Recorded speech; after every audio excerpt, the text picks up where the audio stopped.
October started as September ended, with lots of spot-winged comb jellies.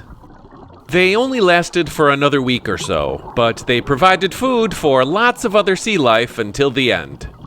We were sad to see them go, but their brief appearance made them special, and we look forward to the next time they swarm in.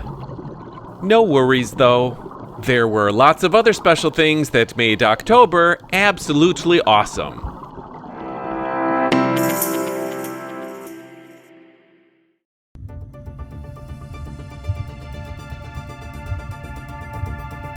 Before we get started, early October had a few days where there was very little wind. It made for some excellent glass-like conditions on the salt ponds, and the visibility underwater was equally terrific. This shot up the reef was taken at 50 feet. This one, looking straight across the reef, is so clear you can easily see gorgonians 100 feet away. It doesn't happen too often, but when it does, well, enjoy it when you can. Now we can start with the first-time captures. This juvenile banded pipefish was crawling around in between several rocks just at the edge of the drop-off. It was only about 2 inches long, but it was bright yellow, so that made it easier to spot. Just adorable. In a slightly different place on the adorable spectrum is this new-to-us crab. Its formal name is Teleophryes ruber. We couldn't find a common name. The carapace on this was just over an inch wide, and it too was hanging around deep in between some rocks.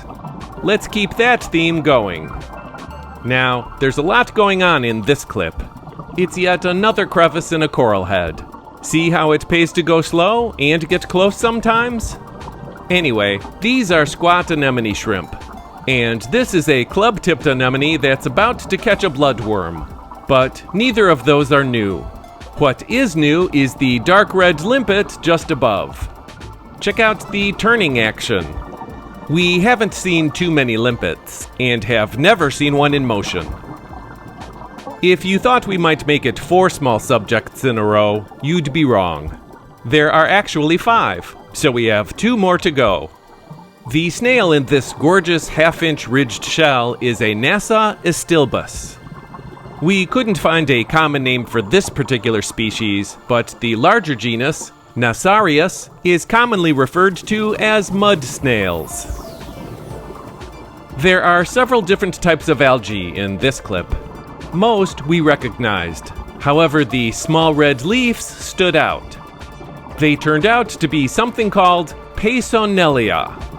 At the risk of sounding like a broken record, I couldn't find a common name for this one either, but it was still exciting, at least for me.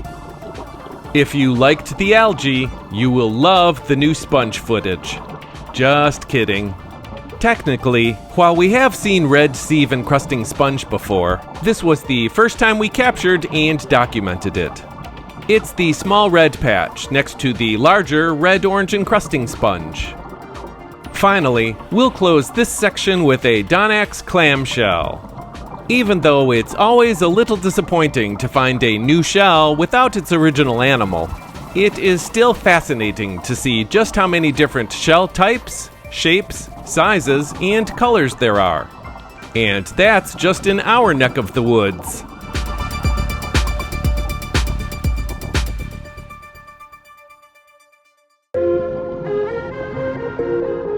We will start the behavior section with some spectacular octopus hunting clips.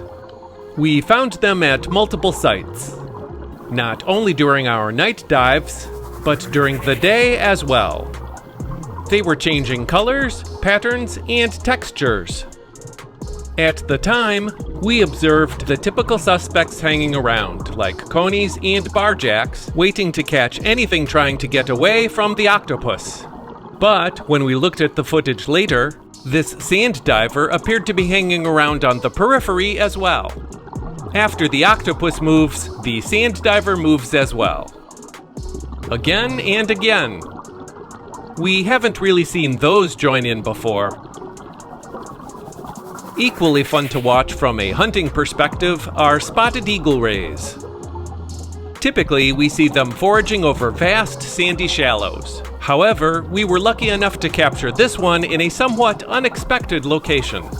Perhaps the menu in a fairly densely populated Gorgonian forest offers something different.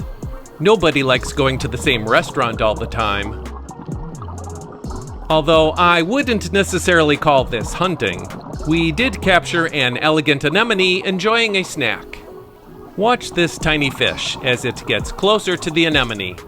Unfortunately, it gets a little too close, and the anemone curls in for the capture. Like the sand diver following the octopus, this is another of those shots where I didn't see or realize something was happening in the moment. Notice the shell of this Atlantic gray cowrie is kind of dull. That's because its mantle is out and covering the shell.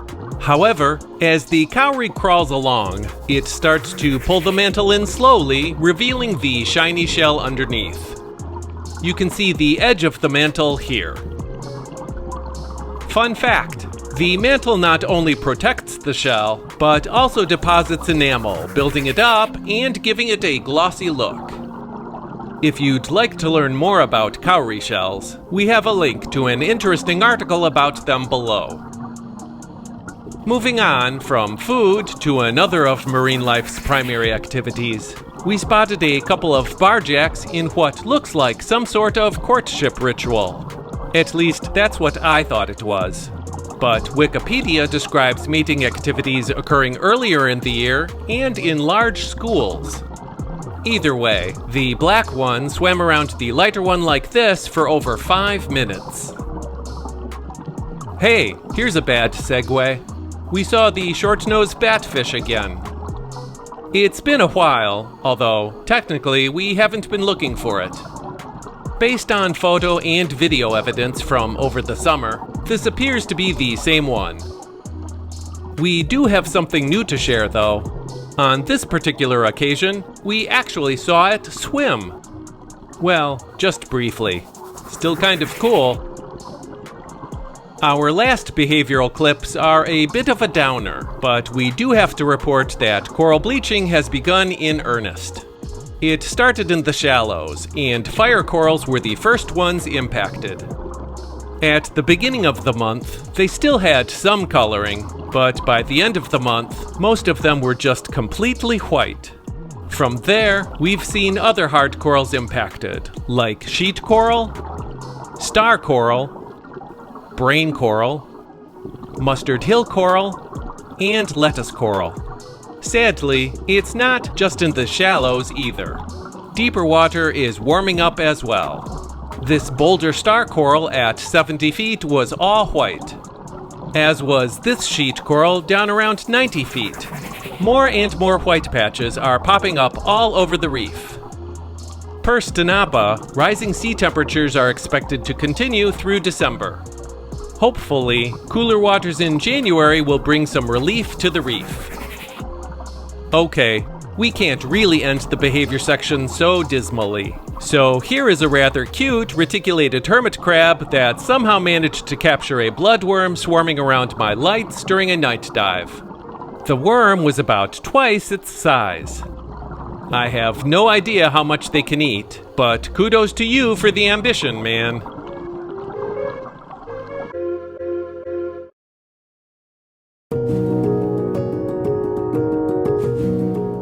As far as uncommon animals go, this Atlantic spadefish was the star in October. It first made an appearance in the middle of the month, and so far has decided to stick around, even though we haven't seen any others to keep it company. By the way, I checked my archives, and the last one I saw was literally 10 years ago. Although not nearly as long, it's been over 1 year since we last saw a gold-spotted eel. It caught my attention as I was about to stand up to take off my fins after a night dive. Despite how this footage looks, the waves were actually fairly mild. On that same night, I found a king helmet slowly working its way through the coral debris in the shallows. As far as gastropods go, king helmets are on the larger size. This one was the size of a small coconut. Also, in case you're interested, our last sighting was back in May. I've only seen bicolored flatworms on 4 occasions this year, and 2 of them were in October. Luckily, I had just upgraded my iPhone, so the improved sensor on the 13mm lens, in combination with the external +15 close-up lens from AOI, was able to get some very nice macro, which was definitely needed, because this one was only half an inch long. Unfortunately, I didn't have the new phone earlier in the month when we spotted this scaly-tailed mantis shrimp in the sandy flats below the drop-off. Even so, I was able to get fairly close. Check out those eyes. May was also the last time we saw a web burrfish. Although this one was just one sight over from the last time, I hesitate to say it's a resident, because we've been to that area 15 times between sightings. This last one is kind of special. I probably could have put it in the first time capture section, because this was the first rough box crab we've seen in the Caribbean. But when I checked the meta tags, it had already been created for one we saw in Bali earlier this year. It's pretty cool to see the same animals half a world away. Before we ask for your subscription, we're adding a new section to these videos to review our sea life frequency tracker. Last week's video describes it a bit, so we won't go into the details here. That said, it is providing some interesting information already. For example, we're taking Caribbean reef octopus off the uncommon animal list because we're actually seeing them more often than we thought. Here are the official results for October. Feel free to pause the video if you want to examine it more closely. And if you have any questions, feel free to write them in the comment section below. It certainly will be interesting to see how this evolves and what trends we might see over time. Stay tuned! And the easiest way to stay tuned would be to subscribe to the TropicLens channel. There, got that out of the way. Thanks! Smiley face.